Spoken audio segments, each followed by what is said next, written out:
17 వచనాలు మాత్రమే చదువుకుందాం. 17, 18 వచనాలు బైబిల్ తీసిన వాళ్ళు దయచేసి చదవండి. 17, 18 వచనాలు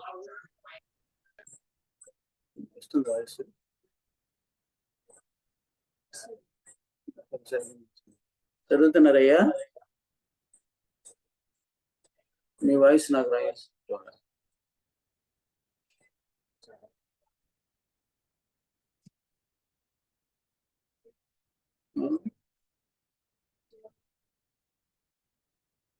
ఎవరు చదివేది? వినిపించటం లేదు. చూడండి, దీంట్లో ఏమైనా ఉన్నావో. 4వ అధ్యాయము 17, 18 వచనాలు చదువుతున్నాం. మొదటి యోహాను పత్రిక 4వ అధ్యాయం 17, 18 వచనాలు.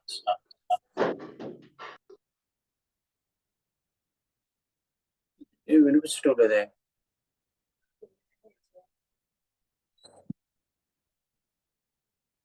సరే, నేనే తీర్పు దినమందు మనకు ధైర్యం కలుగునట్లు దీని వలన ప్రేమ మనలో పరిపూర్ణం చేయబడి ఉన్నది. ఎలయనగా ఆయన ఎట్టివాడై ఉన్నాడు, మనము కూడా ఈ లోకంలో అట్టివారమై ఉన్నాము.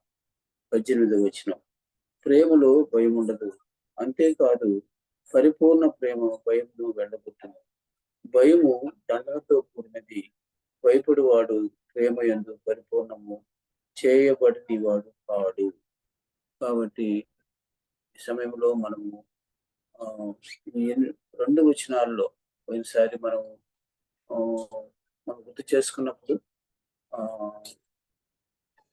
16 వచనం వరకు మనం చూసినట్లయితే, చివరిలో ప్రేమ యందు నిలిచి ఉండి వారు దేవుని యందు నిలిచి ఉన్నాడు, దేవుని వాని యందు నిలిచి ఉన్నాడు అన్నటువంటి పోయిన ఎపిసోడ్ లో మనం గుర్తు చేసుకున్నాం. 32వ ఎపిసోడ్ లో. మరి 33వ ఎపిసోడ్ లో మనం చూసినట్లయితే ఈ 17, 18 వచనాల్లో చాలా విశేషమైనటువంటి విషయాన్ని మనం గుర్తు చేసుకోవాల్సిన వారు ఉంటున్నాం. ఎందుకనంటే దేవుని నమ్ముకున్న పిల్లలుగా మనం ఈ విషయాన్ని దేవుడు మనకి ఇచ్చినటువంటి గొప్ప భరోసాను మనం గుర్తు చేసుకోగలుగుతాం. ఎందుకనంటే ఈ 17వ వచనంలో అదే రాయబడి ఉంది. ఏమిటి అని అన్నానంటే, తీర్పు దినమందు మనకు ధైర్యం కలుగునట్లు ప్రేమ మనలో పరిపూర్ణం చేయబడి ఉన్నది. కాబట్టి దేవుని ప్రేమను మనం గ్రహించిన వారమై, దేవుని ప్రేమను మనం పొందిన వారమై, పరిపూర్ణమైనటువంటి ప్రేమలో మనం ముందుకు సాగినప్పుడు మనకు ఒక భరోసా ఇస్తున్నాడు దేవుడు. ఏమిటి అని అంటే, ఆ తీర్పు దినమునందు మనకు ధైర్యం ఉంటుంది. కారణం ఏమిటి అంటే, దేవుడు మన ఎడలో చూపినటువంటి ప్రేమను ఇతరుల ఎడలో కూడా మనం పరిపూర్ణం చేస్తున్నాం కాబట్టి ఆ ధైర్యం ఉంది.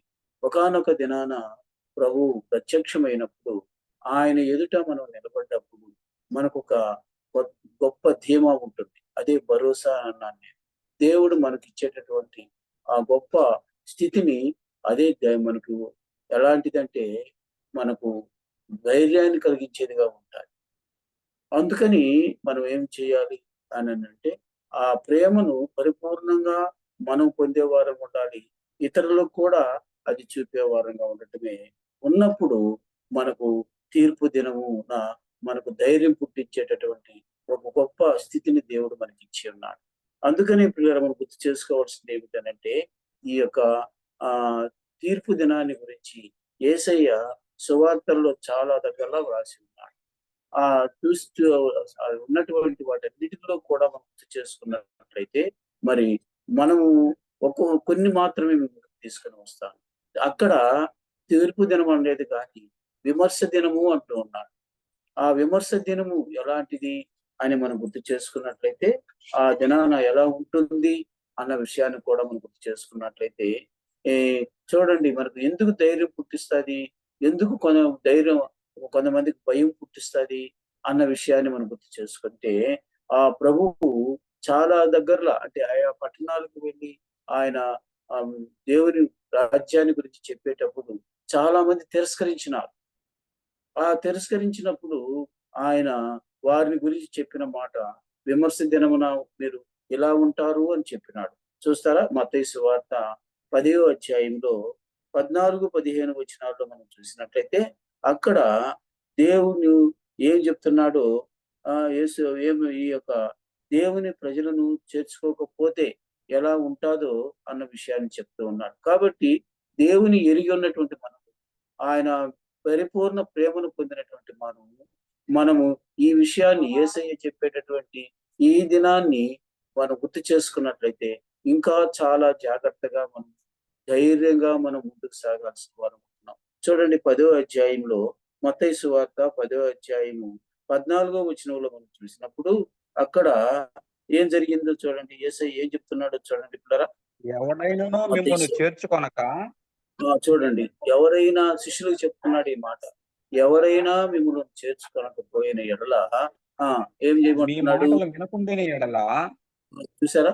ఏది దేవుని రాజ్యాన్ని గురించి చెప్తూ ఉన్నప్పుడు వారు గాని వినకపోయిన ఎడల ఏమవుతుంది? వారి పరిస్థితి ఎలా మీరు ఆ ఉంటదట? ఇంటినైనను ఆ పట్టణమైనను విడిచిపోవునప్పుడు వెళ్ళిపోయినప్పుడు ఏం చేయమంటున్నాడు? మీ పాదధూళి దులిపివేయుడి. పాదధూళిని ఆ తర్వాత దులిపివేయుడి. ఆ విమర్శన దినమందు చూసారా? దాన్ని ఏమంటున్నాడు? మనకు ఇప్పుడు యోహాను భౌతికు చెప్పింది ఏంటంటే ఈ తీర్పు దినం అన్నాడు కానీ, మనం చూసినట్లయితే పిల్లరా ఏమంటున్నాడు అని అంటే విమర్ విమర్శ దినం అంటున్నాడు. అంటే అందరినీ విమర్శించే దినం ఒక దినం వస్తుంది. కాబట్టి విమర్శ దినమందు ఏం జరుగుతుందట ఆ పట్టణపు అని గతి కంటే చూడండి. ఆ పట్టణపు గతి కంటే, ఆ పట్టణం అంటే ఏది? సొదొమ పట్టణం గుమ్మర ప్రదేశముల గతి ఆ పట్టణంలో ఉన్న ప్రజలు గతి ఎలా ఉంటదంట? సొదొమ గొమొర్రా కన్నా ప్రదేశముల పట్టణపు గతి ఓర్వ ఆ! తగినదై ఉండునని చాలా భయంకరమైన పరిస్థితి ఉంటదని యేసు ప్రభువు చెప్తూ ఉన్నాడు. ఇలా జ్ఞాపకం చేసుకుందాం. మనకు అలాంటి భయం లేదు. కారణం ఏమిటి అంటే యేసయ్య యొక్క పరిపూర్ణత ప్రేమను మనం పొందినాం గనుక మనము ఇతరులకి ఆ పరిపూర్ణమైనటువంటి ప్రేమను చూపిస్తూ ఉన్నప్పుడు మనం భయపడాల్సిన అవసరం లేదు. అందుకని నేను చెప్పాను. తీర్పు దినమందు మనకు దేవుడిచ్చేటటువంటి గొప్ప భరోసా ఏమిటి అని చూసినట్లయితే ఏమిటి అంటే అక్కడ చెప్తున్నారు, తీర్పు దినమందు మనకు ధైర్యం కలుగునట్లు దీని వలన ప్రేమ మనలో ఏం చేయబడింది? పరిపూర్ణము చేయించబడింది అని చెప్తున్నాడు. కాబట్టి పిల్లరా, యేసయ్య ఆ దినాన ఆ యొక్క పట్టణస్థులకి చెప్తే మాట ఏమిటి అని అంటే, ఒకానొక విమర్శ దినం వస్తది. ఆ దినాన సొదొమ గొమొర్రా పట్టణముల గతి కంటే మీ యొక్క పరిస్థితి చాలా ఘోరంగా ఉంటాది అంటున్నాడు. ఎందుకని? వారేం చేయలేదు? దేవుని రాజ్యాన్ని గురించి చెప్తున్నప్పుడు గాని, చెప్తున్నటువంటి శిష్యులు ప్రభు యొక్క శిష్యులు గాని చేర్చుకోవాలా? వినలా? అందువలన అలాంటి పరిస్థితి వాళ్ళకుంటదని యేసు ప్రభువు చెప్పినాడు. ఇంకోటి చూడండి, అక్కడే మత్తయి సువార్తలోనే 11వ అధ్యాయంలో మనం గుర్తు చేసుకున్నట్లయితే, ఆ 11వ అధ్యాయంలో కూడా అక్కడ కూడా విమర్శ దినమే చెప్తున్నాడు. 21, 22 వచనాల్లో మనం చూసినప్పుడు అక్కడ రాయబడిన మాట చూడండి. అయ్యో కొరోజీనా అంటాడు చూడండి పిల్లరా. ఏమంటున్నాడు అని మనం చూస్తే 21, 22 వచనాలు చదువుదాం. అయ్యో అక్కడ కొరోజినా, చూసినప్పుడు అయ్యో కొరోజీనా ఆ అయ్యో బెతసీదా, ఆ మీ మధ్యన చేయబడిన అద్భుతములు కదండి. ఏం తూ- చెప్తున్నాడు? మీ మధ్య ఉమ్. చేయబడినటువంటి అద్భుతాలు కదండి, సూచక తూరు క్రియలు సీదోను పట్టణములో చేయబడిన ఎడల చేసి వాళ్ళు ఏం ఆ చేసి ఉందరు? పట్టణముల వారు పూర్వమే పశ్చాత్తాపడి గోనె ఉందరు పట్ట కదండి. కట్టుకుని కదండి, పశ్చాత్తాపడి ప్రభు యొక్క ఆ గొప్పతనాన్ని, లేకపోతే ప్రభు దయచేసేటటువంటి ఆ పరలోక రాజ్యాన్ని వాళ్ళు అంగీకరించుండేవాళ్ళు. కానీ ఈ యొక్క ఎలాంటి వాళ్ళు వీళ్ళు? కొరేజీనా, బెత్సయిదా ఆ ప్రాంతపు వాళ్ళు ఎలాంటి వాళ్ళు అని అంటే, ఇప్పుడు చదువు ఏం రాయబడి ఉంది? వీళ్ళు ఏం చేస్తున్నారో చూడండి పిల్లరా. మనం చూసినట్టయితే వాళ్ళు ఆ ఆ పట్టణంలో విధంగా వారు పూర్వమే గోనె పట్ట కట్టుకుని పట్టుకొని ఆ బూడిద వేసుకుని మారు మనసు పొంది ఉందురు. ముందురు కదా. అయితే మీరెట్టున్నారు? విమర్శ మీకు దినమందు విమర్శ దినము కదండి. అదే మన తీర్పు దినము. ఆ విమర్శ దినమందు వీళ్ళ పరిస్థితి మీ ఎలా గతి ఉంటదట? కంటే తూరు సీదోను ఆ! పట్టణంలో వారి గతి వారి గతి ఒక విధంగా ఓర్వదగినదై మీకు ఉండునని మీతో చెప్పుచున్నాను. కదండి బాగా ఆలోచన చేసినట్టే చెప్పారు. అందుకే మనకు ఒక ధైర్యాన్ని దేవుడు మనకిస్తూ ఉన్నాడు. ఆయన పరిపూర్ణమైన ప్రేమను మనం పొందినాము. ఇతరులకు కూడా ఆ పరిపూర్ణమైన ప్రేమను చూపించినప్పుడు మనకు ఏంటంటే తీర్పు దినాన మనకు ఎటువంటి పరిస్థితి ఉంటది, ఎంత శ్రేష్టమైన పరిస్థితి ఉంటదన్న సంగతిని మనం అర్థం చేసుకొని మనం ధైర్యంగా ప్రభువు మన పట్ల చూపినటువంటి పరిపూర్ణమైన ప్రేమను ఇతరులకు కూడా చూపించే వారంగా ఉండాలి. నేను 2 విషయాలు చెప్పాను. అక్కడ మనం చూసినట్టయితే ఏం చూసామండి అని గుర్తు చేసుకున్నప్పుడు కదండీ! ఆ సువార్త విననటువంటి వారి పరిస్థితి ఎలా ఉంటది?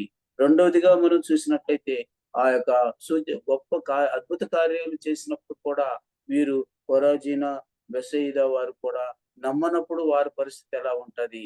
అన్న విషయాన్ని మనం గుర్తు చేసుకున్నాం కదా! కాబట్టి మనకొక నమ్మకం ఏర్పడ్డాది. ఈ విషయాలు మనం చదివినప్పుడు, విన్నప్పుడు మనకొక ధైర్యం ఉంది. ఏమిటా ధైర్యము అననంటే తీర్పు దినమున మరొకసారి మనం గుర్తు చేసుకున్నప్పుడు మనకు ధైర్యం కలుగునట్లు దీని వలన ప్రేమ మనలో పరిపూర్ణము చేయబడి ఉన్నది. ఇది ఈ 17వ వచనంలో ఒక విధంగా చెప్పాలంటే గొప్ప ధైర్యాన్ని పుట్టించేటటువంటి వాక్యం. కదండీ! మరొకసారి గూడా మనం చూసినట్లయితే ఈ మాటనే అదే మత్తయి సువార్తలో 12వ అధ్యాయంలో కూడా మరొక మాట రాయబడింది చూడండి. ఈ విమర్శ దినాన్ని గురించి మనం చూసినట్లయితే అక్కడ రాయబడిన మాట చూడండి. 12వ అధ్యాయము 36వ వచనం. అక్కడ చూసినట్లయితే ఏం రాయబడిందండి? మనం చూస్తే నేను నేను మీతో మీతో చెప్పుచున్న చెప్పినదేమనగా, ఆ! మనం మనుష్యులు పలుకు ఆ! వ్యర్థమైన వ్యర్థమైన ప్రతి మాటను మాటకు గూర్చియు విమర్శ దినమందు విమర్శన లెక్క దినమున చెప్పవలసి లెక్క ఉంటుంది. చెప్పవలసియుండును. కదండీ!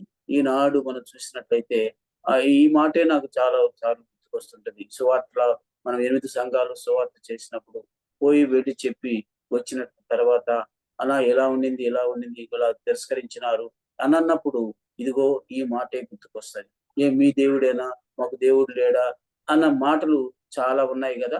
ఒక్కసారి మళ్ళా 36 వచనం చదువుకుందాం. ఏమి రాయబడుంది? కదండీ! నేను మీతో ఏమిటి? చెప్పినదేమనగా, నేను మీతో చెప్పున్నదేమనగా మనుష్యులు మనుష్యులు పలుకు పలుకు వ్యర్థమైన ప్రతి మాటను వ్యర్థమైన గూర్చియు ప్రతి మాటను గూర్చియు ఏ దినానంట? విమర్శన దినమున తీర్పు లెక్క దినాన. కదండీ! చెప్పవలసియుండును. ప్రతిసారి కూడా యేసయ్య విమర్శ దినము అని చెప్పినాడు. అదే దానిని యోహాను భక్తుడు ఏమంటున్నాడంటే తీర్పు దినము అంటున్నాడు. కదా! కాబట్టి ఈ తీర్పు దినం 3 సందర్భాలు మీకు చెప్పాను. యేసయ్య నోట నుండి ఇచ్చిన మాటలు ఇవి. విమర్శ దినము, విమర్శ దినాన. కదండీ! మనుషులు పలికే ప్రతి వ్యర్థమైన మాటకు ఆ దినాన పరిస్థితి ఉంటది. కాబట్టి మనము కూడా కదండీ! మనము మాట్లాడే ప్రతి మాట కూడా వ్యర్థమైనదిగా, దేవునికి వ్యతిరేకమైనదిగా ఉండకూడదు. ఉన్నిందనుకోండి దేవుడు మనకిచ్చినటువంటి ఆ భరోసాని మనం పోగొట్టుకున్న వారం అవుతాం. ఏం భరోసా? తీర్పు దినాన మీరు ధైర్యంగా ఉంటారు. ఎందుకని? మీరు పరిపూర్ణమైనటువంటి దేవుని ప్రేమను పొందినారు. ఆ పరిపూర్ణమైన దేవుని ప్రేమను ఇతరులకు కూడా చూపిస్తున్నారు. అందుకని తీర్పు దినాన మీరు ధైర్యంగా ఉంటారని దేవుని వాక్కు సెలవిస్తూ ఉంది. కాబట్టి ఈ 3 సందర్భాలు చూడండి. ఆ 2 పట్టణాలు, ఆ 2 దగ్గరలో పట్టణాల గురించి చెప్పాడు. మూడోది మనుషులందరి గురించి కూడా చెప్తున్నాడు. మనుషులు ఎవరైనా వ్యర్థమైన మాటలు, ఏం మాటలు?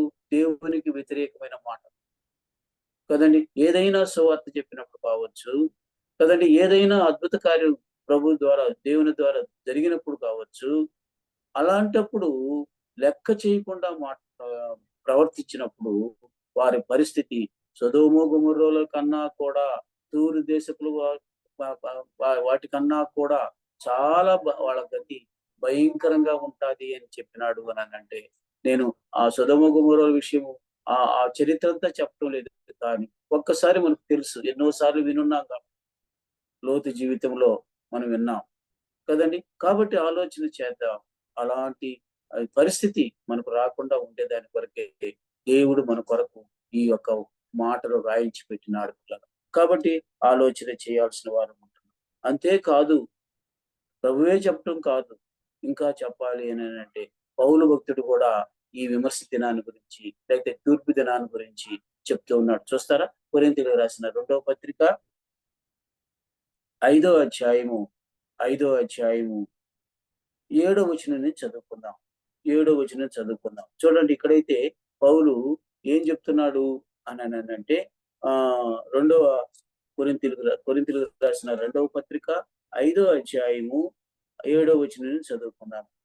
ఏం రాయబడిందండి? కనుక కనుక ఆ ఈ ఈ దేహములో దేహములో నివసించున్నంత కాలము నివసించున్నంత కాలము ప్రభువునకు ప్రభువునకు దూరముగా దూరముగా ఉన్నామని ఉన్నామని ఎరిగి ఉండి ఎరిగి ఉండాలి కదా. ఒక ప్రతి విశ్వాసి కూడా ఏమిటి మనం ఎరిగి ఉండాల్సిందంటే, ప్రభువుని నమ్ముకున్నాం, ప్రభువునందు విశ్వాసం ఉంచి ఉన్నాం, ప్రభు పనులు చేస్తూ పరిచర్య చేస్తూ ప్రభు సన్నిధి కలిగి ఉంటున్నాం. అయితే ఒకటి ఉంది, ఏమిటి అంటే ఈ దేహంతో ఉన్నాం, నివసిస్తున్నాము కనుక ఏమంటున్నాడు కదండి, ఏమంటున్నాడు, జీవిస్తున్నంత కాలము ప్రభువునకు దూరముగా దూరముగా ఉన్నామని ఉన్నామని ఎరిగి ఉండి ఆ ఎల్లప్పుడూ ఎల్లప్పుడూ ధైర్యము గలవారై ఉన్నాము. చూసారా ఈ మాట ఎందుకు చెప్తున్నాడు? ఆ తీర్పు దినం, ఆ విమర్శ దినం వచ్చినప్పుడు మనకు కలిగేటటువంటి ఆ పరిస్థితిని, ఉన్నతమైన స్థితిని ఎరిగిన వారమై మనం ధైర్యం కలిగి ఉంటాం కదండి. అదంతకే అంటున్నాడు, ఎల్లప్పుడూ ధైర్యం గలవారమై ఉన్నాము. ఇట్లు కదండి. ధైర్యము 8వ వచనం, కలిగి ఈ దేహమును విడిచిపెట్టి ధైర్యం కలిగి ఈ దేహమును విడిచిపెట్టి ప్రభువునొద్ద ప్రభువునొద్ద నివసించుటకు నివసించుటకు ఇష్టపడుతున్నాము. ఇష్టపడుచున్నాము. తర్వాత కావున ఏమంటున్నాడు? కావున దేహమందున్నను దేహమందున్నను దేహమును ఆ విడిచినను దేహమును విడిచినను ఆయనకిష్టలమై ఆయనకిష్టులమై ఉండాలంటే ఉండవలెనని మిగులు మిగులా అపేక్షించుచున్నాము. అపేక్షించుచున్నాను. ఎట్లా ఉంటాము ఆయనకి ఇష్టలుగా అంటే హెబ్రీయులకు రాసిన పత్రికలో ఉంది, విశ్వాసము లేనివాడు దేవునికి ఇష్టడుగా ఉండడనే మాట రాస్తుంది. అదే సమయంలో ఆయన కోరుకున్న రీతిగా ఆయన పరిపూర్ణమైన ప్రేమను ఇతరులకు మనం పంచిపెట్టితే ఈ 17వ వచనంలో ఉన్నదంతా అదే. ఏమిటి అంటే, మనం ధైర్యంగా తీర్పు దినాన ఉండటానికి ఏమిటి సూత్రము అంటే, ఆయన మన ఎడల చూపిన పరిపూర్ణమైన ప్రేమను ఇతరులకు కూడా చూపించే విషయంలో, అలా మనం చూపించినప్పుడు దాన్ని తిరస్కరించిన వారి పరిస్థితి నేను చెప్తూ వస్తున్నాను. యేసయ్య చెప్పిన మాటలే చెప్పాను. విమర్శ దినమందు ఇలా ఉంటాది అని. ఇప్పుడు పౌలు భక్తుడు చెప్తూ ఉన్నాడు. ఏం చెప్తున్నాడో చూడండి పిల్లరా, మనం చూసినట్లయితే, మనము ఈ దేహంలో ఉన్నంత వరకు ప్రభువుకు దూరముగా ఉన్నామని ఎరిగి ఉండి ధైర్యం కలిగిన వారంగా ఉంటున్నాం కదండి. అందుకని 9వ వచనానికి వచ్చేటప్పటికి, కావున దేహమందున్నను కదండి, దేహమును విడిచినను ఆయనకిష్టలమై ఉండవలని మిగుల అపేక్షించుచున్నాము అంటున్నాడు కదా. ఆ తర్వాత 10వ వచనం చూడండి, ఎందుకనగా కదండి, తాను జరిగించిన క్రియలు చొప్పున అవి మంచివైనను సరే చెడ్డవైనను సరే దేహముతో జరిగించిన వాటి ఫలము ప్రతి వాడును పొందినట్లు మనమందరమును ఎక్కడ నిలబడతామంట? క్రీస్తు న్యాయపీఠము ఎదుట ప్రత్యక్షము కావాలి కదండి. ఇది విమర్శ దినం, లేకపోతే ఇది ఆ మనకు తీర్పు దినం. అంటే అక్కడ ఆ న్యాయపీఠం ఎదుట మనం నిలబడ్డప్పుడు అవి మంచివైనను సరే చెడ్డవైనను సరే ఆయన విమర్శిస్తాడు కనుక, ఆయన మనకు సరైనటువంటి స్థితిని మనకి ఇస్తాడు కనుక మనం ధైర్యంగా మనం ఉండాలి. ఎందుకని అంటే, ఒక్కటే మన సూత్రం అని చెప్పాను కదా, ఆయన పరిపూర్ణమైన ప్రేమను మనం పొందిన వారమై ఇతరులకు కూడా అది చూపించే వారంగా ఉండాలనే దాని కొరకై మనం ధైర్యంగా ఉండాలన్నటువంటి పరిస్థితిని దేవుడు మనం గుర్తు చేస్తూ ఉన్నాడన్న సంగతిని మనం గుర్తు చేసుకోవాలి పిల్లలు కదా. కనుక ఈ సమయంలో మనం గుర్తు చేసుకుంటే, ఇలా ఉండకపోతే మనము ఆ యొక్క తీర్పు దినాన మనం ధైర్యంగా ఉండలేము. కనుక మన జీవితాల్లో మనం కలిగి ఉండాల్సినటువంటి ఆ పరిపూర్ణమైన ప్రేమను మనకు గుర్తు చేస్తూ ఉన్నాడు పరిశుద్ధాత్మ దేవుడు. అందుకని యోధా పత్రికలో కూడా మనకు రాయబడిన మాట చూడండి పిల్లరా. అక్కడ రాయబడిన మాట మనం చూస్తే, అక్కడ 14-15 ఒకటే అధ్యాయం, అది 14-15 మనం చూస్తే అక్కడ రాయబడిన మాట చూడండి. యోధా పత్రిక ఆదాము మొదలుకొని ఆదాము ఏడో మొదలుకొని వాడైన ఆనోకు కూడా వీరిని గూర్చి హనోకు ప్రవచించి కూడా ఇట్లనెను, వీరిని గురించి ప్రవచించి ఇట్లా నేను ఏమంటున్నాడయ్యా, ఇదిగో ఇదిగో అందరికిని తీర్పు అందరికీ తీర్చుటకును తీర్పు తీర్చుటకును వారిలో వారిలో భక్తిహీనులందరూ భక్తిహీనముగా చేసిన వారిని వారి భక్తిహీన క్రియలన్నిటిని గూర్చియు, ఆ క్రియలన్నిటిని భక్తిహీనులైన పాపులు గూర్చి, తనకు విరోధముగా చెప్పిన భక్తిహీనులైన కఠినమైన పాపులు తనకు మాటలన్నిటిని విరోధంగా చెప్పిన గూర్చియు, కఠినమైన మాటలన్నిటిని గూర్చి వారిని వారిని ఒప్పించుటకును, ఒప్పించుటకును ఆ ప్రభువు తన తన వేవేల వేవేల పరిశుద్ధుల పరివారంతో వచ్చెను. పరివారంతో వస్తాడు కదండి, వస్తాడు, వచ్చాడు, వచ్చెను అని రాయబడి ఉంది. కనుక పిల్లలు జ్ఞాపకం చేసుకుందాం ఈ తీర్పు దినాన్ని. ఆయన ఎట్లా వస్తాడు? ఆయనకి వ్యతిరేకంగా మాట్లాడిన వాళ్ళు ఉన్నారు, మాట్లాడుతూ ఉన్నారు ఇప్పుడు కూడా. కాబట్టి వీళ్ళందరికీ తీర్పు తీర్చే దినం ఒకటి ఉంది, అదే విమర్శ దినం. ఎంతగా దేవుని బిడ్డలు దేవుని ప్రేమను బట్టి అనేకులకు సువార్త ప్రకటిస్తూ, అనేకులకు ప్రభుని గురించి చెప్తూ ఉన్నా కూడా తిరస్కరించే ప్రజలు ఎక్కువైపోయినారు. అయినా కూడా ఒకానొక దినం వస్తుంది, ఆ దినాన ఇదిగో ఇలాంటి పరిస్థితి వస్తాది. ఆ పరిస్థితి మనం చూసినట్లయితే ఆదాము మొదలుకొని కదండి, 7వ వాడైన హనోకు కూడా వీరిని గురించి ప్రవచించినాడు అని చెప్తున్నాడు. ప్రవచనం జరిగిపోయింది కాగా ఏమంటున్నాడు? ఇట్లా అంటున్నాడు, ఇదిగో అందరికి తీర్పు తీర్చుటకును వారిలో భక్తిహీనులందరూ భక్తిహీనముగా చేసిన భక్తిహీనులు వారి చేసిన భక్తిహీన క్రియలను గూర్చియు, ఉమ్, భక్తిహీనులైన పాపులు తనకు పాపులు తనకు విరోధముగా చెప్పిన విరోధముగా చెప్పిన ఆ కఠినమైన మాటలన్నిటిని కఠినమైన గూర్చియు, మాటలను గూర్చి వారిని వారిని ఒప్పించుటకును ఒప్పించుటకును ప్రభువు ప్రభువు తన తన వేవేల వేవేల పరిశుద్ధుల పరివారంతో పరివారంతో వచ్చెను. కదండి జ్ఞాపకం చేసుకుందాం. కాబట్టి ఈ పరిస్థితిని అంతటిని మనం గుర్తు చేసుకున్నప్పుడు మన జీవితంలో ప్రభువు చేసినటువంటి ఆ గొప్ప కార్యాన్ని బట్టి మనం ఎప్పుడూ కూడా ధైర్యంగా ముందుకు సాగాలి. తీర్పు దినం వస్తుందన్న సంగతిని మనం తిరిగిన వారమై మనం ఎప్పుడూ కూడా ఆ ప్రభు యొక్క పరిపూర్ణ ప్రేమను దూరం చేసుకోకుండా మనం జాగ్రత్త పడుతూ ముందుకు సాగాల్సిన బాధ్యత మనందరి మీద ఉంది. ఆయన వేవేల దూతలతో వచ్చినప్పుడు, పరిశుద్ధులతో వచ్చినప్పుడు కదండి, మనం ఏది కూడా, అందుకే నేను ఇందాక చెప్పినాను, మనుష్యులు మాట్లాడిన వ్యర్థమైన మాటలు ప్రతి మాటకు లెక్క ఒప్పజెప్పాలి.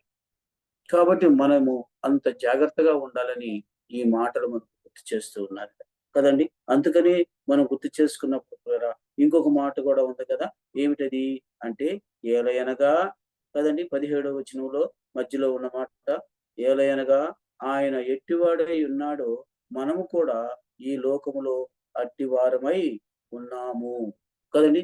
ఆయన ఎట్టివాడై ఉన్నాడు? ఎలాంటి వాడు ఆయన?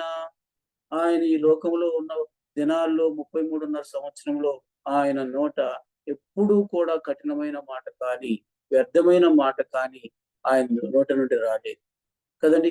ఆయన ప్రతి మాట గుర్తు చేసుకున్నప్పుడు, ఆయన ఎన్ని విషయాలు చెప్పాడో వాటన్నిటిలో మనం చూసినప్పుడు ఆయన నేను సాత్వికుడను, దీన మనసు గలవాడను అని అన్నాడు.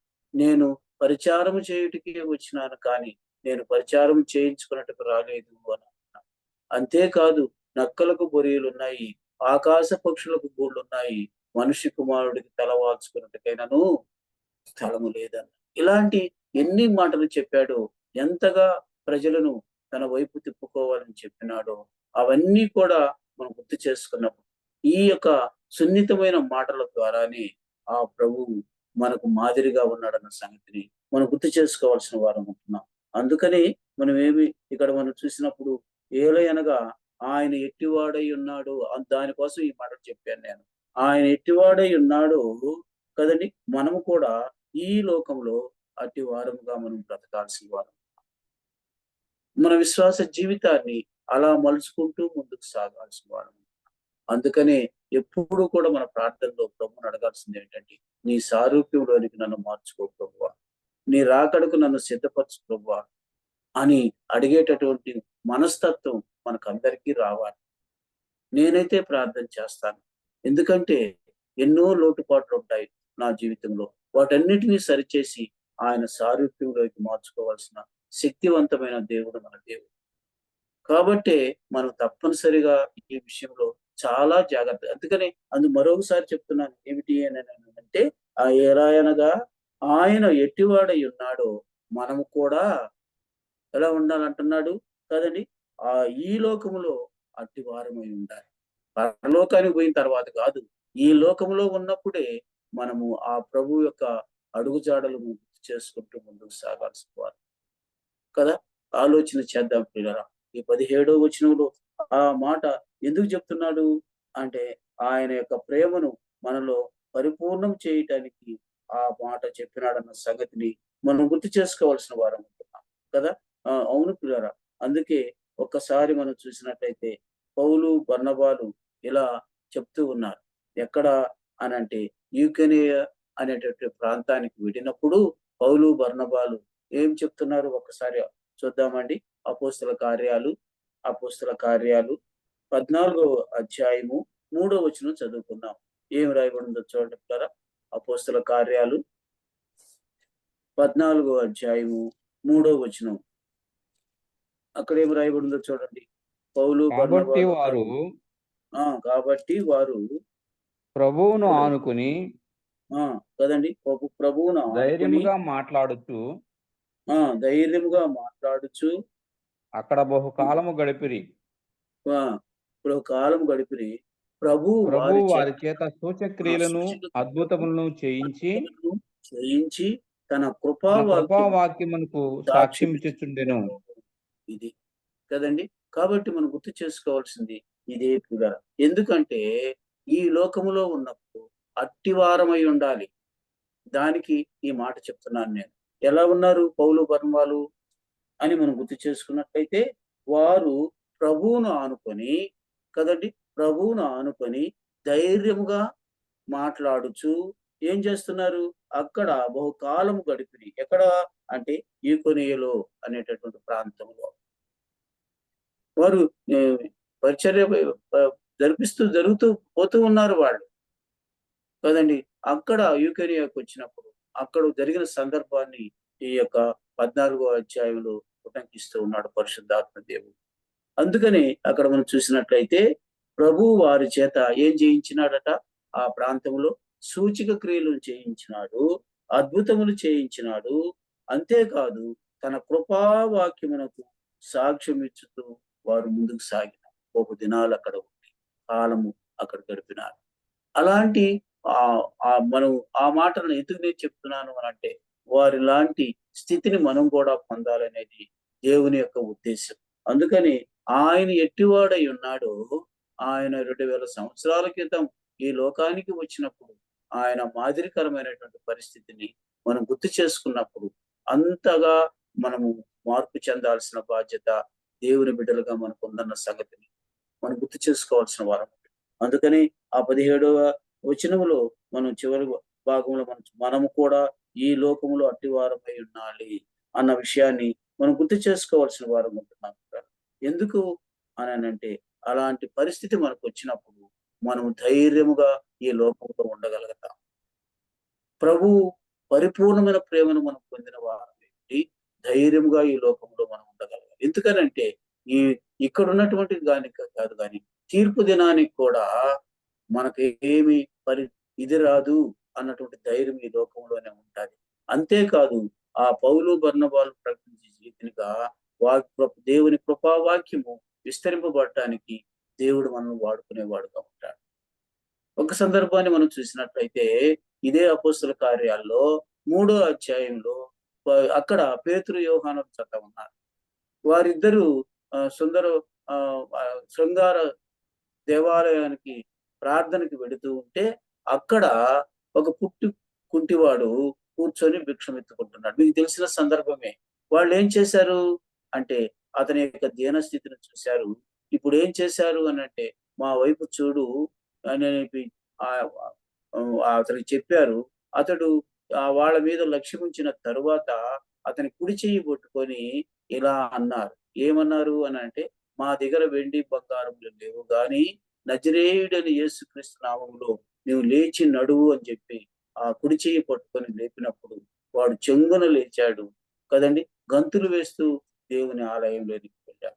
ఇంత జరిగితే కూడా అక్కడ ఉన్నటువంటి యూదులు, శాస్త్రులు, పరిసయ్యులు ఏం చేశారు అనంటే, ఏదో అపకారం జరిగినట్లుగా పేతురు యోహానును చెరసాలలో వేశారు. చెరసాలలో వేసినప్పుడు వారు ఆ చెరసాలలో ఉండి తర్వాత వాళ్ళు ఆ పెద్దలంతా తీర్మానం చేసుకొని వారిని బయటికి తీసుకుని వస్తే జరిగిన మాట మీకు చెప్పాలని నేను ఈ విషయం చెప్తున్నాను. ఏం జరిగిందో చూడండి. 4వ అధ్యాయము, అపోస్తల కార్యాలు 4వ అధ్యాయము 13వ వచనం చదువుకున్నాం చూడగా. ఎట్లా ఉన్నారో చూడండి. వాళ్ళు ఎంత ధైర్యంగా వారు అక్కడ పేతురు యోహానుల ధైర్యం చూచినప్పుడు 3వ అధ్యాయం అంతా కూడా దయచేసి వినండి. 3వ అధ్యాయంలో వారు చేసిన ప్రసంగం అంతా ఉందండి. అలా ప్రసంగం చేసుకుంటూ వచ్చిన తర్వాత వాడికి ఇంకా కోపం వచ్చి పేతురు యోహానులను జైల్లో వేశారు. అలా చేసి మరలా వాళ్ళని విడుదల చేస్తే అప్పుడు వాళ్ళు ఏమనుకుంటున్నారో చూడండి పిల్లరా. ఇప్పుడు చదవయ్యా 13వ వచనంలో ఏముంది? వారు పేతురు యోహానుల ధైర్యము చూచినప్పుడు చూసారా? అవును ప్రియరా. పేతురు యోహానుల ధైర్యం చూశారు వాళ్ళు. వాళ్ళ మనుషులు కాదు చూసింది. వాళ్ళలో ఉన్నటువంటి ప్రభు యొక్క శక్తిని చూశారు. ప్రభు యొక్క ధైర్యాన్ని చూశారు. వాళ్ళకి ఒకటే ఏమిటి అనంటే, మేము రేపు ఒక దినాన ఆ పరిపూర్ణమైన ప్రేమతో ఈ భూమి మీద మేము బ్రతికి రేపు తీర్పు దినానికి వెళ్ళినప్పుడు మాకు ఎంతటి శ్రేష్టమైన స్థితి ఇస్తాడో నా దేవుడు, మా దేవుడని ధైర్యం కలిగి వారు మాట్లాడినారు. ఎక్కడా కూడా వాళ్ళు తేడా చూపించలేదు. ఏదో జంకినట్టుగా బలహీనపడ్డట్టుగా వాళ్ళు ఉండలేదు. కొట్టినారు, తిట్టినారు, ఆయన జైల్లో కూడా వేసినారు. అయినా కూడా వాళ్ళు ఏమాత్రం అందుకనే వాళ్ళను చూసినప్పుడు చదువయ్యా. వారు పేతురు యోహానుల ధైర్యం చూచినప్పుడు ఏమంటున్నారయ్యా? వారు విద్య వాళ్ళ లేని సాక్ష్యం ఏమిటి? పామరులని గ్రహించి వాళ్ళు ఎవరంటే ఏం గ్రహించినారు వాళ్ళు? వీళ్ళు విద్య లేని చదువులేనోళ్ళయ్యా, పామరు వీళ్ళు పామరులయ్యా అని అంటూనే, వాళ్ళు బలహీనత చెప్తూనే తర్వాత ఏమంటున్నారు కదా? ఆశ్చర్యపడి ఆశ్చర్యపడి ఆశ్చర్యపడి వారు యేసుతో కూడా ఉండిన వారని గుర్తెరిగిరి. చూసారా? ఏది గుర్తెరిగినారండి? వీళ్ళు యేసుతో కూడా ఉన్నవాళ్ళు. వాళ్ళు యేసుతో కూడా ఉండటమే కాదు, ఈ లోకంలో కూడా వారు అట్టివారుగా ఉన్నారు. ఆ మాట కోసం చెప్తున్నానండి కదా. ఎట్టివారుగా ఉన్నారు? యేసయ్య ఎలాగైతే ఈ లోకంలో ఉన్నప్పుడు ధైర్యంగా పరలోక రాజ్యాన్ని గురించి ప్రకటించినాడో, అంతకన్నా గొప్పగా కూడా వీళ్ళు చేసినారు. అందుకని విద్య లేని పామరులే అయితే వారి ధైర్యం చూసినప్పుడు ఏం గ్రహించినారు అంటే, వీరు యేసుతో కూడా ఉన్నవారు. అందుకనే వీళ్ళకి ఎంతటి ఆ ధైర్యం వచ్చింది. అలాగే ఉంటున్నారు. యేసయ్య ఎలాగైతే ఈ లోకంలో ఉన్నాడో అలాగా వీళ్ళు ఉంటూ ఉన్నారు. దేవునికి మాదిరికరంగా ఉంటూ ఉన్నారు అని అక్కడ ఉన్నటువంటి గుంపంతా అనుకున్నారు. అలాగైతే ఇక్కడ జ్ఞాపకం చేసుకుందాం. అట్టి వారమై మనం ఉండాలనేది దేవుని యొక్క ఉద్దేశం. గనుక మీరు ఈ దినాన ఆలోచన చేయాల్సిందే పిల్లరా. అందుకనే 18వ వచనానికి వచ్చేటప్పటికి చూడండి పిల్లరా, ఏం జరుగుతూ ఉంది అని అంటే 18వ వచనం చదువుకుందాం. 1 పేతురు పత్రిక 4వ అధ్యాయము 18వ వచనం ఏమి రాయబడింది? ప్రేమలో ఏముండదట కదండి. భయం ఉండదు. అంతేకాదు పరిపూర్ణమైన ప్రేమ భయమును ఎళ్ళగొట్టును. ఇప్పుడు చెప్పిన సందర్భం అదే కదండి. బాగా ఆలోచన చేసినట్లయితే వారు ఎక్కడ కూడా భయపడలేదండి. వాళ్ళు చేసిన కార్యం ఏమిటి? పుట్టుకుంటూ వాడికి నడతనిచ్చినారు. అది కూడా నజరేయుడైన యేసు నామములో లేచి నడు అని చెప్పినారు. నడిచాడు. కానీ వారు చేసిన ప్రసంగానికి వాడికి ఎక్కడ లేనటువంటి కోపం వచ్చేసింది. వీళ్ళు చేసిందే తప్పు, మరలా ఇదొకట అని మీరు ఆ 3వ అధ్యాయంలో మనం చదివితే అవన్నీ రాయబడి ఉన్నాయి. అలాంటి పరిస్థితుల్లో కూడా వారు ఏం చేసినారు? ధైర్యంగా దేవుని యొక్క వాక్యాన్ని ప్రకటించడం. పౌలు బర్నబాలు కూడా ఈకొనేయులు వాళ్ళు అదే చేసినారు. అలాగైతే మన జీవితాల్లో కూడా మనకి ఇవన్నీ మాదిరికరమన్న సంగతిని మనం గుర్తు చేసుకోవాలి. అందుకని దేవుని ప్రేమలో కదండి ఏముండదు? భయం ఉండదు. పరిపూర్ణంగా మనం దేవుని ప్రేమని చేసుకున్నప్పుడు మనకు భయం ఉండదు. ఏ భయం ఉండదు? ఈ లోకస్తులు వచ్చి మనం పైన పడతారన్న ఆ భయం కాదు కదండి. అది అన్నిటికీ మనం ఆ భయం ఉన్నప్పుడు ప్రభుని అడుగుతున్నాం. అది కాదు. కానీ రేపు తీర్పు దినాన ఉండేటటువంటి భయం మనకు ఉండదు. అది గుర్తు చేసుకోండి కదా. ఇక్కడ మనకు ఏదైనా అల్లరి చిల్లరి వాళ్ళు మతోన్మాదులు మన మీద భయపడతారన్నటువంటి అలాంటి భయం ఉన్నా సరే ప్రభు మన పక్షంగా ఉన్నాడు అన్నట్టు ధైర్యం మనకు ఉంటుంది. ప్రార్థన చేస్తాం, ప్రభుని అడుగుతూ ఉంటాం. ప్రభు మనకు సహాయం చేస్తూ వస్తున్నాడు. ఈనాడు మనం మన దేశం చూస్తున్నట్టయితే ఆ యొక్క ఉత్తర ఇండియా అంతా కూడా, నార్త్ ఇండియా అంతా కూడా భయంకరమైనటువంటి పరిస్థితుల్లో ఉంది. అది ఎట్లా వచ్చిందంటే ఆఖరికి దక్షిణాదికి కూడా వచ్చేసేసింది ఆ మతోన్మాదం. అందుకని ఆ పరిస్థితులన్నీ ఒక్కొక్క వార్త చదువుతూ ఉంటే పరిస్థితి ఒక విధంగా మనకు జంకేస్తూనే ఉండాలి. అయినా మనం ప్రభువును ఆనుకొని కదండీ! పౌలు, బర్నబాలాగా ప్రభువును ఆనుకుంటే దేవుని కృపావాక్యాన్ని ప్రకటించకుండా ఉండలేము. కదండీ! గనుక ఈ సమయంలో కూడా మనం గుర్తు చేసుకున్నట్లయితే ఏమంటున్నాడు అంటే, ప్రభు ప్రేమలో భయముండదు. అంతేకాదు పరిపూర్ణమైన ప్రేమ భయమును వెళ్ళగొడతాది. కదండీ! భయమును వెళ్ళగొడతాది. కారణం ఏమిటి? ఆ పరిపూర్ణమైన ప్రేమ మన మీద దేవుని ప్రేమ మన మీద ఉంది కాబట్టి భయం లేకుండా మనల్ని ధైర్యపరుస్తుంది. కదా! యెహోషువ చూస్తే మోషే చనిపోయినాడు. ఆయన కుంగిపోయినాడు, కూలబడిపోయినాడు. అలాంటి పరిస్థితుల్లో దేవుడే అన్నాడు, యెహోషువ నువ్వు లేయి. నేను మోషేకు చూపినటువంటి ఆ శాశ్వతమైన ప్రేమ నీ ఎడల నేను చూపిస్తాను అన్నాను. కదండీ! ఎలా నువ్వు అడుగుపెట్టు ప్రతి స్థలాన్ని నేను ఇస్తాను అని అన్నాడు.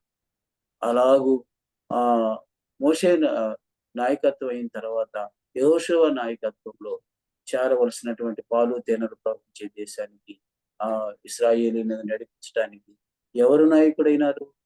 అంటే యెహోషువ నాయకుడైనాడు.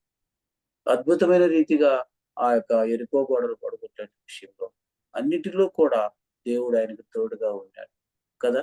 కాబట్టి ఆ ధైర్యం ఎక్కడి నుంచి వచ్చింది అననంటే దేవుడు యెహోషువతో మాట్లాడిన ప్రతి మాట యెహోషువకు ధైర్యం పుట్టించింది. కాబట్టే ఆ పని చేయగలిగినాడు. అలాగైతే మన జీవితాల్లో కూడా దేవుడు మనతో చెప్తున్న మాట ఏమిటంటే భయం ఉండదు. ఏ విషయంలో అని మనం చూసినట్లయితే ఆహ్, ఆయన పరిపూర్ణమైన ప్రేమ కదండీ! భయమును వెళ్ళగొట్టాది కదా! నేనేమి చేయలేనయ్యా ఇంకా. మా నాయకుడే లేనప్పుడు నేనేం చేయగలనయ్యా అని అనలేదాయన. ఎప్పుడైతే దేవుని యొక్క మా మాటలు విన్నాడో, లేచాడు, చేయవలసినయన్నీ దేవుడు చెప్తూ ఉంటే చేసుకుంటా వెళ్ళిపోయాడు. యొర్దాను నది దాటాడు. ఇశ్రాయేలీయులతో అవతలకెళ్ళాడు. వెళ్ళినప్పటి నుంచి ఎన్నో యుద్ధాలు, ఎన్నో పరిస్థితులు అన్నిటిలో కూడా దేవుడు అతనికి తోడుగా ఉండి విజయం ఇచ్చుకుంటూ పోయినాడు. అందుకనే యెహోషువ అన్నాడు, ఇశ్రాయేలీయులందరిని పిలిచి తన వృద్ధాప్యములో అన్నాడు, మీరు ఎవరిని కొలుస్తారో నాకైతే తెలీదు గాని నేను నా కుటుంబం యెహోవాని సేవిస్తాం అని అన్నాడు. నేను నా కుటుంబం ఆయనలోనే ఉంటాం అనేటువంటి పరిపూర్ణమైన ప్రేమను ఆయన కనపరిచినాడు. అలాగైతే ప్రియ సహోదరుడా, సహోదరి ఈ మాటలు వింటున్నటువంటి నీ పరిస్థితి ఏమిటి? మన పరిస్థితి ఏమిటి? అర్థం చేసుకోవాల్సిన వారం ఉంటున్నాం. దేవుని ప్రేమలో భయముండదు. ఎవరిలో ఉంటదైతే అన్న విషయాన్ని మనం గుర్తు చేసుకున్నప్పుడు ద్వారా నిజముగా ఆహ్, ఆ విషయాన్ని మనం గుర్తు చేసుకోవాల్సిన వారం. ఎందుకు భయముండదు? అంటే ఒక మాట చెప్తాను. పౌలు భక్తుడు ఫిలిప్పీయులకు రాస్తూ ఈ మాట అంటాడు. మొదటి అధ్యాయంలో చూడండి. మొదటి అధ్యాయము 21 వచనంలో మనం చూసినట్లయితే ఏమి రాయబడిందో చూడండి. ఫిలిప్పీయులకు రాసిన పత్రిక మొదటి అధ్యాయము 21 వచనం ఏమి రాయబడిందో నా మట్టుకైతే నా మట్టుకైతే పౌలు ఏమంటున్నాడు? నా మట్టుకైతే ఏమంటున్నాడయ్యా? బ్రతుకుట క్రీస్తే, బ్రతుకుట కీస్తే చావైతే చావైతే లాభము. రావు. చూడండి ఇలాంటి పరిస్థితి పౌల్లోకి వచ్చింది అననంటే ఎంత ధైర్యం ఉందో ఒకసారి ఆలోచన చేయండి. నా మట్టుకైతే బ్రతుకుట క్రీస్తే, క్రీస్తే చావైతే లాభం లాభము. కదా! ఇలాంటి ఉద్దేశం దేవుని బిడ్డలో రావాలి. అలాంటి తీర్మానం దేవుని బిడ్డలో రావాలి. అప్పుడే మనలో ఏముండదు? భయముండదు. ప్రేమలో భయముండదని ఎందుకంత ఖచ్చితంగా రాశాడు యోహాను భక్తుడు? నిజమే. ఆయన కూడా ప్రభువు కోసం చివరి దినాల్లో పద్మాసు ద్వీపంలో ఆయన సిగ ఆయనకి భయంకరమైన శిక్ష వేసి అక్కడ ఎవ్వరూ లేని పరిస్థితుల్లో అక్కడ పడేసేసినారు పద్మాసు ద్వీపంలో. పడేసేస్తే అక్కడ దేవుడు దర్శనమిచ్చి ప్రకటన గ్రంథం రాయటానికి యోహాను భక్తుడిని పురికొల్పినాడు దేవుడు.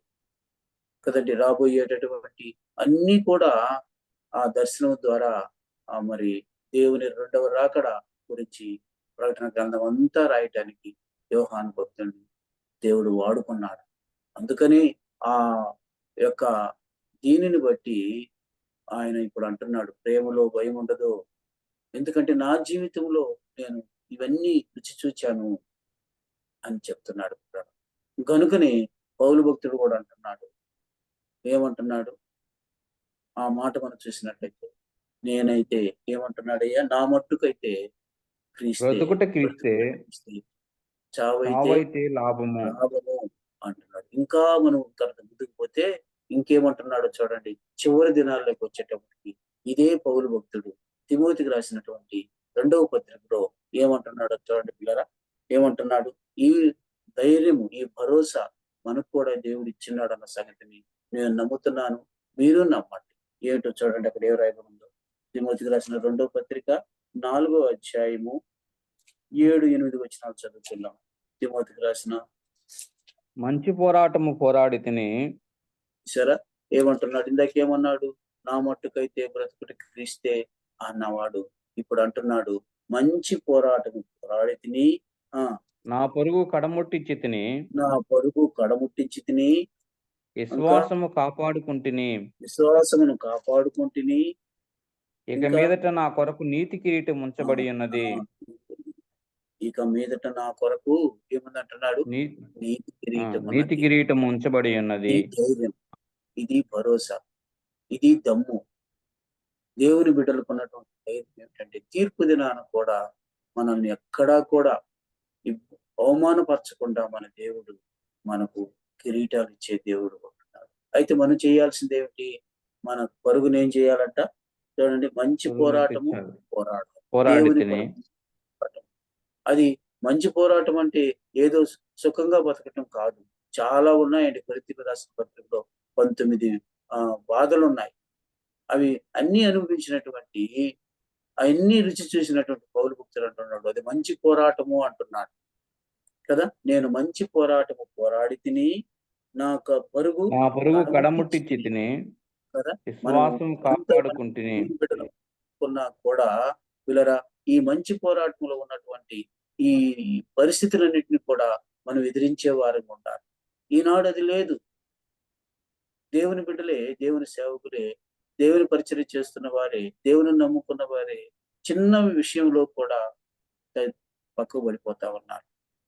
ఇది దేవునికి విరోధమైన పని అని అనుకోవటం లేదు కదండి.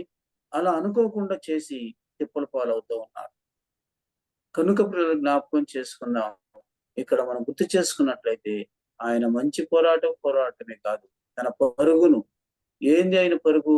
యేసయ్యని గురిగా పెట్టుకొని యేసు వైపు చూస్తూ వెళ్ళటమే ఆయన పని. అందుకని నేను బ్రతుకుట క్రీస్తే అన్నాడు కదా. కాబట్టి అలాంటి పరిస్థితి మనం పరిపూర్ణమైనటువంటి ఆ ప్రేమలో, దేవుని ప్రేమలోనే మనకు కనపడతాది. అలా చూసినప్పుడు విశ్వాసమును కాపాడుకుంటుని కదండి. ఆ ఆ ఇక మీదట నా కొరకు ఏమున్నది? నీతి ఏమున్నదంటున్నాడు? కిరీటం ఉంచబడి నీతి ఉన్నది. కిరీటం ఉంది. ఆ దినమున, ఏ దినానయ్యా? దినమందు నీతిగల న్యాయాధిపతి అయిన మనం ప్రభు, చదువుకున్నాం, 17 వచనంలో మనం చదువుకున్నాం, తీర్పు దినాన కదండి. లేకపోతే యేసయ్య చెప్పిన విమర్శ దినాన ఏముంటుందంట? ఆ దినమున నీతి గల న్యాయాధిపతి అయిన ప్రభువు ఏం ప్రభు అది చేస్తాడు? నాకును, అది నాకును ఇస్తాడు. నాకు అంతేకాదు మాత్రమే ఇంకేమంటున్నాడు? కాకుండా తన నాకు మాత్రమే ప్రత్యక్షతను కాకుండా అపేక్షించు ఆయన వారందరికిని ప్రత్యక్షతను అపేక్షించు వారికి అందరికీ ఆయన అనుగ్రహిస్తాడు. అనుగ్రహించును. ఆయన రాకడను ఎదురు చూస్తూ ఉండేవారు. ఆయన ప్రత్యక్షత, ప్రభువా రమ్ము, మారనాథా అన్నటువంటి పరిస్థితుల్లో ఉన్నవారు ఆ ప్రభువు ఏమిస్తాడు అని అంటే, పౌలు ఏదైతే చెప్పినాడో ఆ నీతి కిరీటాన్ని మనకు కూడా ఆయన అనుగ్రహించే దేవుడుగా ఉన్నాడు. అయితే మనం ఏం చేయాలి అని అంటే, భయపడుతూ కూర్చోకూడదు కదండి. అట్లని చెప్పి మనం పడాల్సిన అవసరం లేదు. మంచి పోరాటం ఉంది, మన పరుగు ఉంది, మన విశ్వాసం ఉంది. వీటిని కాపాడుకుంటూ ముందుకు సాగినప్పుడు దేవుడు తప్పనిసరిగా మనకు ఆ దినాన నీతి కిరీటం ఎత్తిపెట్టి ఇచ్చేవాడు ఉన్నాడన్న సంగతిని మనం గుర్తు చేసుకోవాల్సిన వారం ఉంటున్నాం. అందుకని ఆ పరిపూర్ణమైనటువంటి పరిస్థితిలో మనం రాగలిగేటటువంటి ఆ స్థితిని మనం ప్రభువుని అడుగుతూనే ఉండాలి. ఆయన సారూప్యంలోకి ప్రభువా నన్ను నడిపించు అని అడిగే వారంగా ఉండాలనే సంగతిని మనం గుర్తు చేసుకోవాల్సిన వారం. అందుకే పిల్లరా, ప్రేమ భయమును వెళ్ళగొట్టును. భయము ఏమంటుంది అని అంటే దండనతో కూడినది. భయపడువాడు ప్రేమ యందు పరిపూర్ణము చేయబడిన వాడు కాడు అంటున్నాడు. అంటే ఎప్పుడైతే భయపడతాడో వాడు దేవుని పరిపూర్ణమైన ప్రేమలోకి రాలేదన్నమాట. రాలేదన్నమాట. అందుకని అతడు భయపడతాడు. లోకాన్ని చూసి భయపడతాడు. దేవుని మాట అంటే భయపడతాడు. దేవుని సన్నిధంటే భయపడతాడు. దేవుని రాకడంటే ఇంకా భయపడతాడు. అందువలన ఏం చేస్తాడు అని అంటే లోకంలో కలిసిపోతాడు. ఎందుకని అంటే దేవుని ప్రేమలో ఉన్నటువంటి పరిపూర్ణతను వాడు ఎరగకుండా పోయినాడు. వాడు సొంతం చేసుకోలేకుండా పోయినాడు. ప్రియ సహోదరుడా, సహోదరి, దేవుని బిడ్డ, ఆలోచన చేయండి. ఎలా ఉంది మన పరిస్థితి అని మనం చూసినట్లయితే ఆ యొక్క 18వ వచనంలో ఉన్న మాట ఏమిటంటే ఆ పరిపూర్ణం ప్రేమ భయమును వెళ్ళగొట్టును. భయము దండనతో కూడినది. అందువలన భయపడువాడు ప్రేమ యందు పరిపూర్ణము చేయబడిన వాడు కాడు కదండి. కనుక పరిపూర్ణం ప్రేమను పొందలేకపోయినాడు కనుక భయపడిపోతాడు. కనుక ప్రియులరా, అలాంటి భయం మనకు ఉండకూడదని పౌలు భక్తుడు మనకు హెచ్చరిక చేస్తున్నాడు. హెబ్రీయులకు రాసిన పత్రికలో చూడండి కదా, ఏమి రాయబడిందో చూడండి.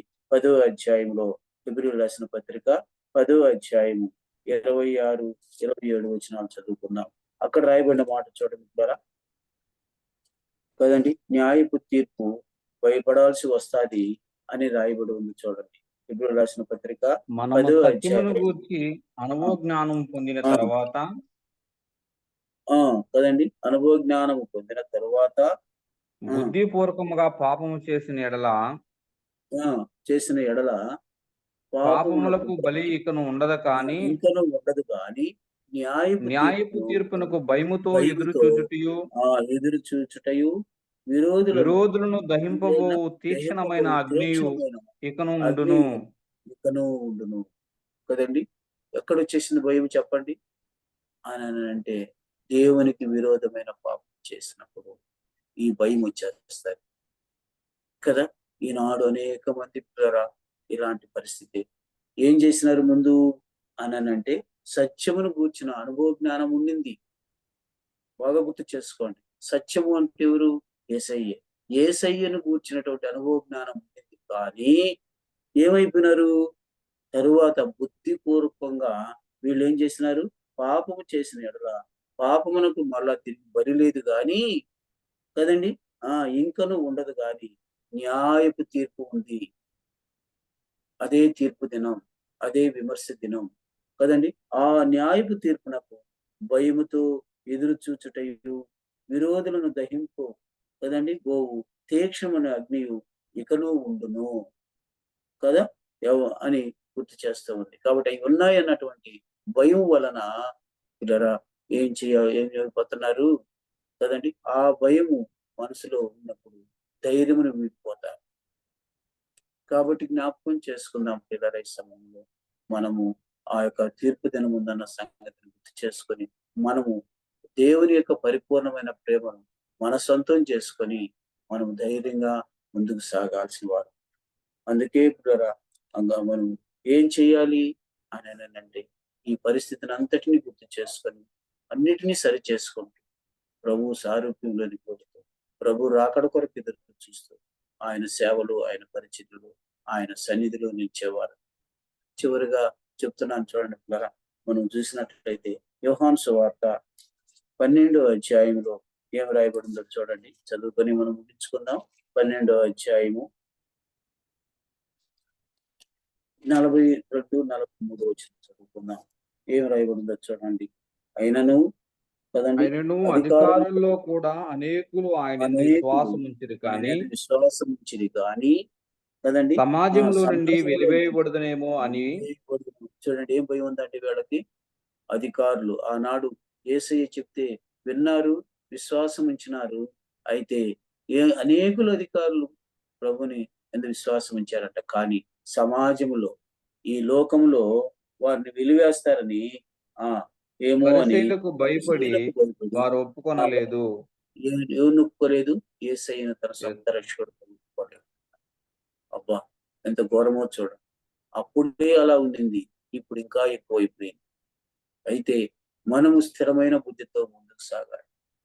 అలా ఎందుకనంటే అప్పుడే మనలో ఉన్నటువంటి ఆ తీర్పు దినాన ఉండేటటువంటి ఆ భయం మనకు ఉండకుండా ధైర్యంగా మనం ఉండగలుగుతాం. అందుకని ఇంకొక మాట రాయబడింది. ఏం రాయబడింది? 43వ వచనంలో వారు దేవుని మెప్పు వారు కంటే దేవుని మెప్పు కంటే మనుషుల మనుషుల మెప్పును మెప్పును ఎక్కువగా ఎక్కువగా అపేక్షించిరి. అపేక్షించిరి.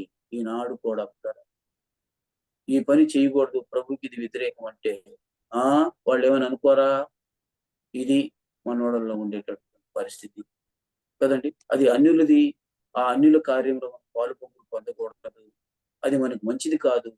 దేవుడు మనల్ని ఆ విషయంలో జాగ్రత్తగా ఉండమన్నాడు అని అన్నా కూడా అబ్బే! అలాంటి పరిస్థితి ఉండదు. వాళ్ళకేం గావాలి అనంటే అన్యుల మెప్పే గావాలి. వాళ్ళు మనల్ని పొగడాలి. అది చాలనుకుంటారు. కానీ దేవుని మెప్పు గురించి ఆలోచన చేయరు. మరలా ఒకసారి ఆ 43వ వచనం చదువుదాం. ఏమి రాయబడిందండి? వారు ఎవరు ఆనాడు ఉన్నవారే కాదు, అయినను ఈనాడు హ్మ్. ఉన్నవారు కూడా దేవుని మెప్పు కంటే మనుషుల మెప్పును ఎక్కువగా అపేక్షించిరి.